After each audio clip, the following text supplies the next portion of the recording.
నమస్తే అందరికీ. ఈరోజు మనం మహారాష్ట్రలోని అత్యంత పవిత్రమైన ఆలయాల్లో ఒకటైన తుల్జాపూర్ భవానీ దేవాలయం గురించి తెలుసుకోబోతున్నాం.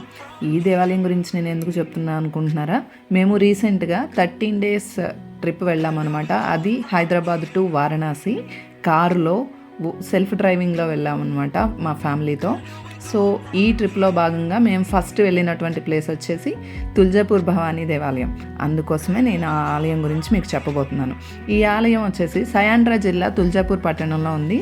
తుల్జా భవానీ అమ్మవారు మహారాష్ట్రతో పాటు దక్షిణ భారతదేశంలో విశేషంగా ఆదరించబడే దేవత.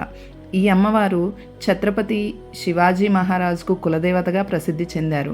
శివాజీ మహారాజుకు అమ్మవారి ఆశీస్సులతోనే విజయాలు లభించాయని నమ్ముతారు. ఈ ఆలయ చరిత్ర ఎంతో పురాతనమైంది. ఇక్కడ అమ్మవారు స్వయంభూగా వెలిసిందని భక్తుల నమ్మకం. ఈ ఆలయంలో అమ్మవారిని సువర్ణ కవచంతో అలంకరిస్తారు. నిత్యం అనేక మంది భక్తులు ప్రత్యేక పూజలు హోమాలు నిర్వహిస్తారు. తుల్జాపూర్ భవానీ అమ్మవారి ప్రత్యేకత ఏంటంటే ఇక్కడ అమ్మవారు భక్తులకు ఆశీర్వాదాన్ని ప్రసాదించే రూపంలో పూజలు అందుకుంటారు. ప్రతి ఏటా ఆశ్వయుజ మాసంలో జరిగే నవరాత్రి ఉత్సవాలు ఎంతో వైభవంగా నిర్వహించబడతాయి. కాకపోతే మేము ఆ టైంలో వెళ్ళలేదు. మేము అక్కడికి వెళ్ళడానికి ముందుగా మా కారు దగ్గరకు వచ్చేసి ఒక అతను వచ్చాడనమాట. వాళ్ళు కారు వెనుక పడుతూ ఉన్నారు, మేము తీసుకెళ్తాం రండి అని చెప్పేసి. కానీ మనం డైరెక్ట్గా వెళ్ళినా మనకు అక్కడ టికెట్స్ దొరుకుతాయి, అదే టైంలో దర్శనం అవుతుంది.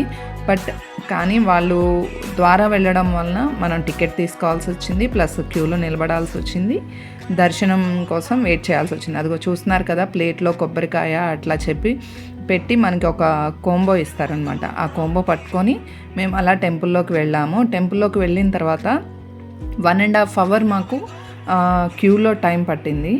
అక్కడ మనం ఎవరి హెల్ప్ లేకుండా డైరెక్ట్గా వెళ్ళిపోయి మనం దర్శనం చేసుకోవచ్చు, అంతే టైం పడుతుంది. చాలా రష్ ఉండింది మేము వెళ్ళినప్పుడు. సో అలా మేము ఫస్ట్ తుల్జాపూర్ భవానీ అమ్మవారి టెంపుల్ వెళ్ళామన్నమాట. ఈ ప్లేస్ తర్వాత మేము నెక్స్ట్ ఏ ప్లేస్కి వెళ్ళామో తెలుసుకోవాలంటే మా ఛానల్ని సబ్స్క్రైబ్ చేసుకోండి. Thank you.